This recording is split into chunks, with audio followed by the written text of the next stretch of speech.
What if the very system meant to protect you is the one that endangers you the most?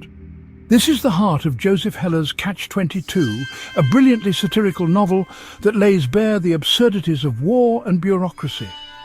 Yossarian is desperate to survive the war and is increasingly frustrated by the senseless dangers and contradictions he faces.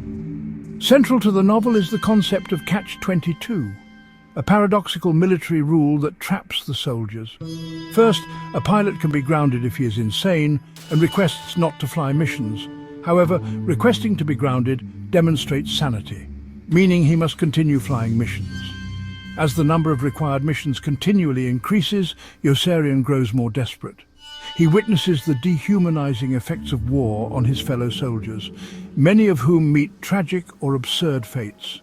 The narrative jumps back and forth in time, exploring the lives of his comrades, including Milo Minderbinder, an opportunistic mess officer running a global black market syndicate, and Doc Daneeka, a cynical flight surgeon who embodies the bureaucratic absurdity of the military system. Yossarian's efforts to escape the war are met with resistance at every turn. His superiors prioritize their reputations and careers over the lives of their men, exploiting the soldiers for personal gain.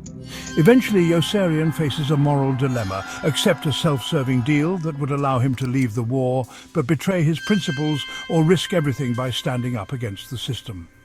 In the end, inspired by a fellow soldier's act of defiance, Yossarian chooses to desert the army and flee to freedom, symbolizing his rejection of the madness around him.